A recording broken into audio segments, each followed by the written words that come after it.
Hi everybody, my name's Ercy and welcome to my channel. So for today's video, I'm going to be doing a book haul. I have a lot of books that I'm going to be talking about and let's just get started. I know that being a new channel, all of my books are going to be new to you guys. However, these are the more recent books that I've acquired. I want to say starting October, around there. These are just some that I pulled off my shelves that I feel like are my more recent ones, aside from stuff that I got over the holidays. So that I'll make a separate video talking about those. But these are the ones that I've acquired through various means. So let's just start talking about them now. So the first book I want to talk about is Fire and Blood by George R.R. Martin. And so this is supposed to be a book that takes place about 300 years before the events of Game of Thrones. And that's all I really know about it. I think it just follows the Targaryen family during the time that the dragons sort of ruled over Westeros, or how they wound up coming into power. Hopefully I'm wanting to do a reread of the series again, because I love that series. It's like my favorite series so far, and so I wanna get to this. I'm not sure what order, if I'm gonna be doing the reread first and then get to this, or read this first and then go through the series, since I've already read the series or what's been out so far. But I'm really happy to have this. This is a chunky book, but I'm happy to have it. It's beautiful. It's so beautiful. Look at this. All right. The next book I have is Elvis Duran, Where Do I Begin? And now this is sort of a personal memoir that he made. This is his only one that he has made, and I've already read this. I grew up in New York, and I grew up listening to him on the radio. I still listen to him on the radio. Even though I moved out of New York, I listen to him through iHeartRadio. I try to listen to other radio personalities, and he's the only one that I always come back to.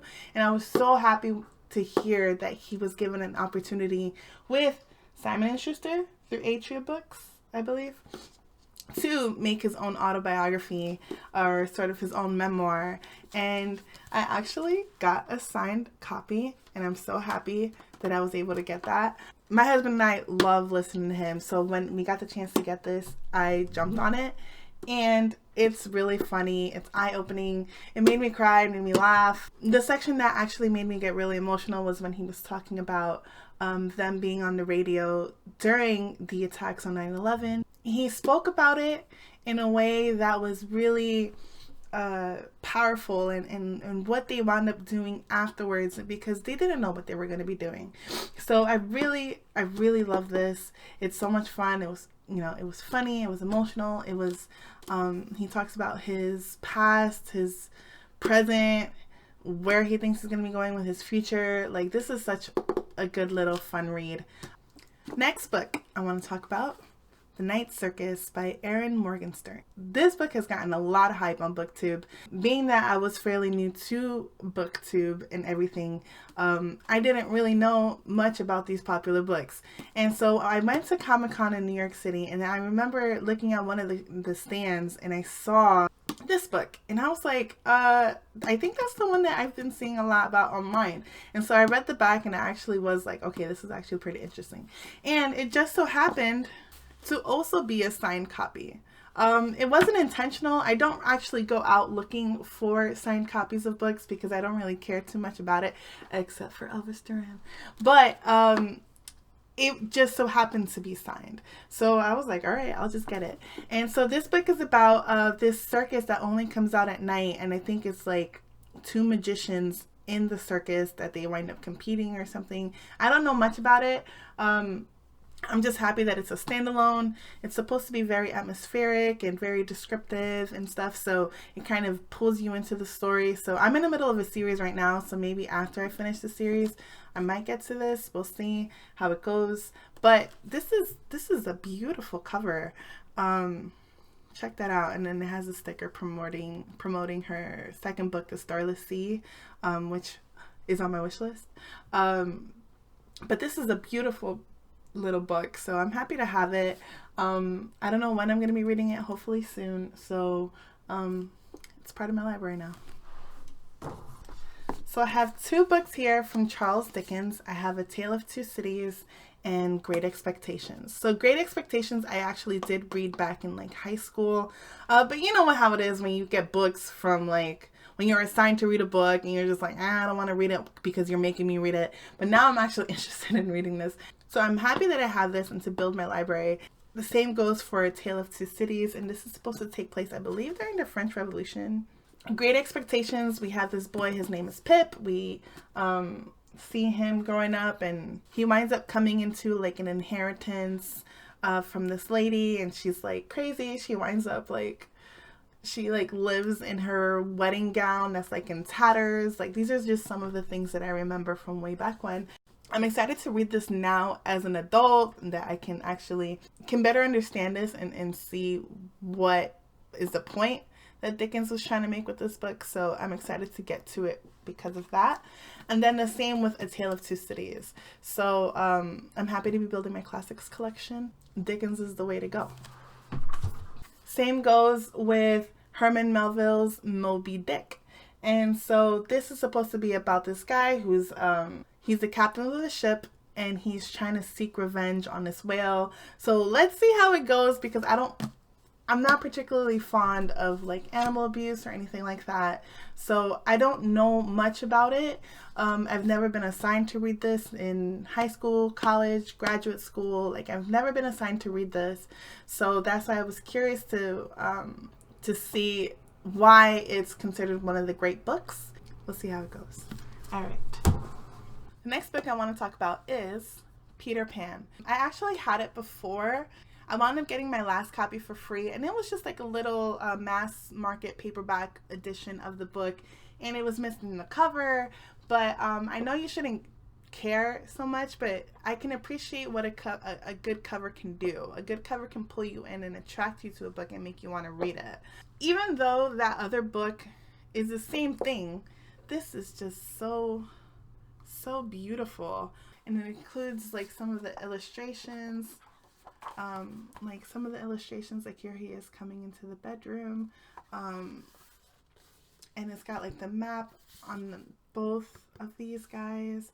So this is just really beautiful. So I'm happy to have replaced my other one with this, because I think this is just so beautiful. So hopefully maybe between a series I can read this short little guy. Peter Pan is sort of like an anti-hero.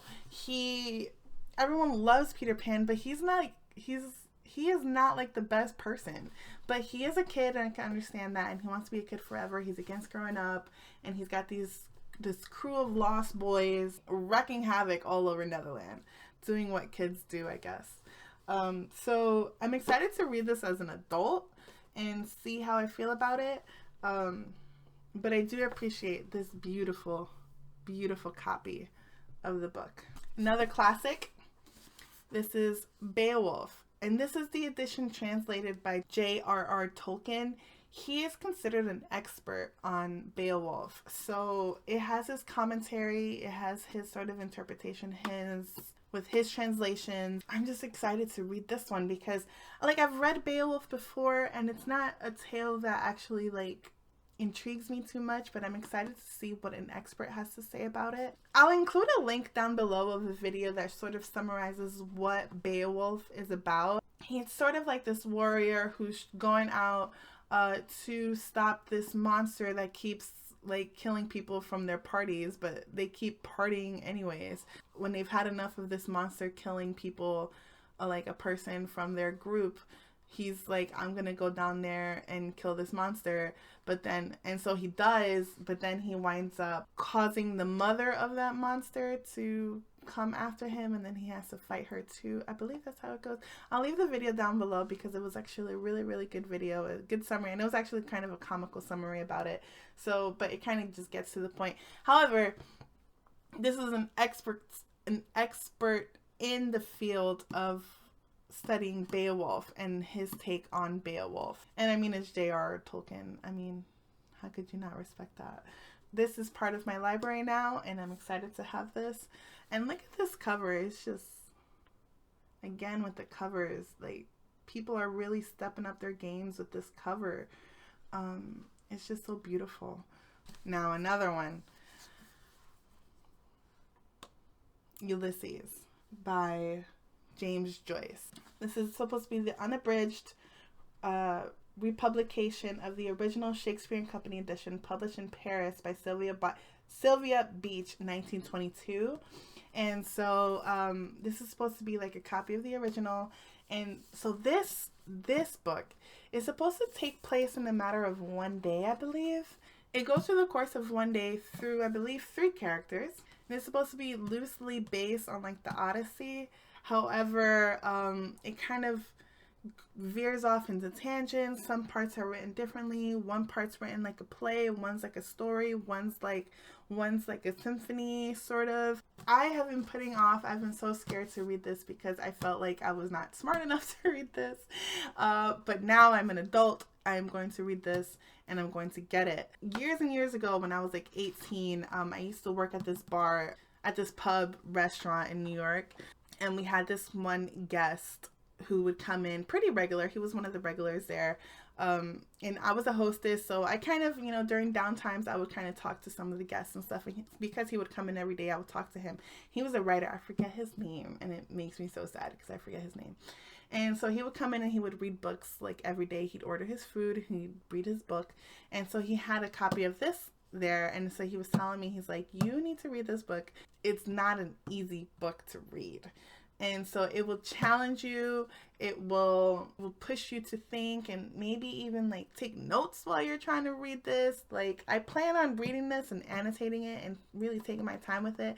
This has been on my wish list because when he told me about this book, it was so long ago, but it had stuck with me and I've been so scared to get this. And finally I was like, you know what? It's been on my wish list for forever. I'm just going to get it. And so I went to Barnes & Noble's and I looked through the various editions of this book and I wound up choosing this one. And again, pretty simple, but I like it. So I'm excited to read this one of these days. I'm still so scared to read this. It took me forever to just purchase it. And now it's going to take me forever just to read it because I'm so scared. But I can do it. I'm a smart person. This one is a random buy. I wound up walking into Barnes & Noble's one day and I saw Tom Hanks came out with a short story collection. I didn't know he was a writer, and so I'm excited to read through this. Okay, so some of the themes that he has here, he has one following like a newspaper columnist, another one a World War II veteran, 4 friends traveling to the moon in a rocket ship built in the backyard. He's just kind of going through various scenarios, talking about the human condition, and I'm excited to read this. This, like I said, I wasn't planning on reading, and this is called Uncommon Type. And again, I wasn't planning on getting this. I didn't even know this existed. I saw it, caught my eye. I liked what it said in the back. So I'm happy to have it. And again, with these covers.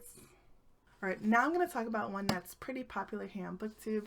That is Skyward by Brandon Sanderson. The sequel is already out. It's called Starsight. I didn't get that yet because I haven't read this one. I don't know if I'm going to even like this one. But from what I hear, I think I will like it. So this is a sci-fi young adult book, and it follows this girl right here, and her name's Spencer, and apparently she wants to be like a pilot for like her planet's like at war with like aliens, I believe, or something.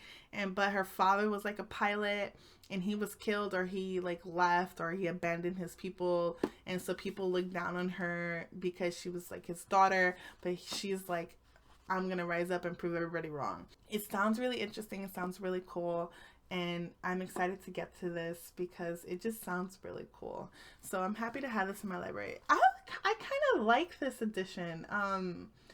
A lot of people were talking about the different covers. I think this one's interesting. I mean, I like the UK cover. I think the UK cover looks really cool. I'll insert a picture of what the UK cover looks like, but I don't have a problem with this. Like, I think this looks cool. Like, you got the sky lit up behind her. You've got like the rockets. You know what I'm saying? Like, I don't see a problem with this. But the UK cover looks really cool too, but I don't have a problem with this. I don't mind this. So the next one I want to talk about is My Hero Academia Volume 1. I believe I spoke about it in my January TBR that I was getting to the second one. I'll talk about that one in a separate video. But this one I got at Comic-Con in New York City. So I think I spoke about it in my January TBR, that how I've never been into manga. I was really happy to see this there, and I believe I bought it from, I believe the stand was Midtown Comics, and so they had like 20% off all of their books at Comic-Con. So I wound up picking up this one. So this is the first volume of that series, and it's really cute. It's fun. We follow Izuku Midoriya here, who winds up, he lives in this world where he is a normal kid and the majority of the people have superpowers, and so he wants to be a hero so bad. The number one hero in the world, his name is All Might, is sort of like his idol. And he winds up meeting him, and he trains with him, and he wants to attain powers. So this is sort of the beginning of this whole journey. So it's cute, it's fun. I like it. I got it during Comic-Con, and it's in my collection now. So there it is. So this one is Wicked and Son of a Witch by Gregory Maguire. This has got to be like the third time I purchased this book. I had it the first time, and I lent it out to a friend, and then I stopped talking to that person, and I never got it back. Then I bought it again, because I was like, you know what? I'm just going to let it go. Just get another book. It's not a big deal. So I bought it again. And I lent it to another friend. And I still talk to her, but I haven't gotten it back. And it's okay. It's not a big deal. It's just a book. So I've been holding out on getting it because I wanted this specific edition. This is the Barnes & Noble's collectible edition. I haven't seen it in like years. Like, I guess they kept selling out, or I just never catch them when they're there. And then one day I was strolling through, I think I was just kind of strolling through. I was looking for something else, and then I saw this and I grabbed it. I put down whatever it was that I had, and I grabbed this because I was like, I'm only buying one book today. And I saw it and I got it. It's the other side of the story for The Wizard of Oz, and it follows Elphaba, and she's the Green Witch, and this is Glenda, over here. And so it follows her story, and the reason why I really love this book, that I'm willing to buy it again and never lend it out ever again, is because it follows the political turmoil that's happening in the land of Oz. How the politics of the land affected the events, or influenced the events that wind up happening in The Wizard of Oz. So you're following Elphaba as she's growing up. She's sort of an outcast because of her skin color.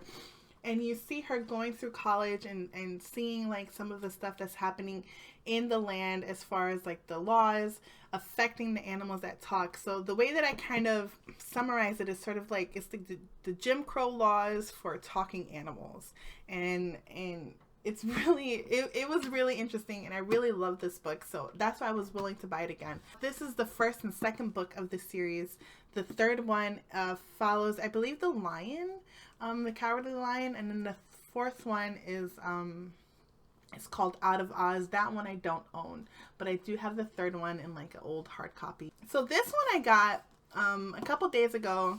I took my daughter to Barnes & Noble's for a story time, and so then afterwards we wound up strolling around. I got her a couple things that she wanted, and so then I saw that they had like sales on some of the books, so I picked up Serpent and Dove. So this one, it follows the story, or I believe this is supposed to be like in France. Witches are outlawed during this time, and this witch winds up having to be in a predicament where she has to marry a witch hunter. So I don't know how that happens. People have been pretty good with not spoiling it on BookTube, despite the hype that this book has. I hope it's fun, kind of angsty, sort of, you know, it's supposed to be like a new adult YA. So we'll see how I feel about it. This cover is pretty too. I don't know what it is with these covers nowadays. They're just so beautiful.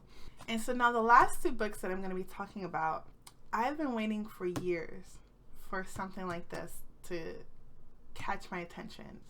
I'll just show it to you guys. Well, I have the first Harry Potter and the Sorcerer's Stone, and this is the illustrated edition. It's illustrated by Jim Kay. And then I have the fourth one, The Goblet of Fire. You may be wondering, where's 2 and 3? I actually got those. I wound up getting those for the holidays. And I'll talk about it in a second. I love these books. I believe the first one came out when I was like in the 4th or 5th grade. I remember reading it when I was in the 5th grade. Not that we didn't have money, but I didn't want to bother my mom with having to buy me books, so I would borrow them from the library, which again, nothing wrong with that. Borrow books from the library. But I kind of always told myself that a goal that I will have is that when I'm older and I can afford it myself, I will purchase these books on my own. And you know, back then they just had like the hardcovers and the paperbacks that, you know, the standard editions or whatever that everyone used to have. Now you're seeing all these different editions. And so I was like, I'm going to wait until I see the perfect one. I saw different editions and I've kind of held back. I've even gone to like the official Harry Potter store that's in London. And even then, like, I had the opportunity to buy like the book series, and I kind of waited because I was like, these aren't the ones that I want. And so I held off and I held off. And then finally I think I saw Reagan from Peruse Project holding up the 3rd Harry Potter book, the illustrated one. And I was like, what is that? And I looked into it and I saw that they had illustrated editions. And I didn't know they had these. Now I do. And this is the one that I want. Only 4 of them have come out. And so I grabbed the first one. I think I got this through Amazon. I don't remember. But this is so beautiful. The illustrations in here are gorgeous. I mean, it's the same story, but you have these illustrations that just bring it to a whole nother level. And so I grabbed the first one, and so I told myself, this is the series, this is the Harry Potter editions that I'm going to get. And then again, I was perusing through Barnes & Nobles, and it just so happened to be the day that the 4th one came out. So the Goblet of Fire. The lady started putting the stickers on it, the 50% off stickers, because they were having like a debut sale or whatever for the books. So I had to jump on it. So I got this one. It was like 50% off, so I only paid like $25 or $26 for it. And again, so beautiful. Look at like these pictures, these illustrations are gorgeous. And this edition, like, it's just so beautiful. So I have the 1st and the 4th one, and then I put the 2nd and the 3rd on the holiday wish list. And so one of my friends actually got them for me. So I'll talk about that in another video. It's not like I haven't read the stories or anything, or I haven't seen the movies, so I know what happens.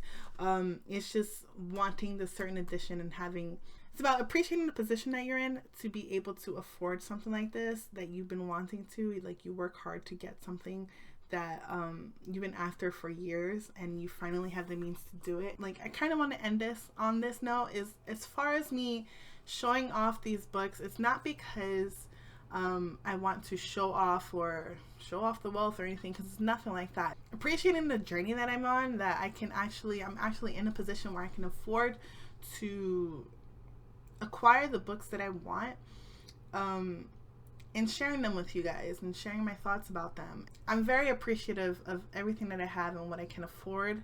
I'm excited to have these books, and I'm really happy that I can share them with you guys. So with that, I'm just going to end the video there. If you guys stuck around all the way to the end, I thank you. I'm excited to have all of these things. I appreciate you guys for watching, and I hope that you guys subscribe to my channel, and I hope that you guys also follow me on Goodreads. I'll leave a link to my account down below. So I hope you have an awesome day, and I'll talk to you guys soon. Bye!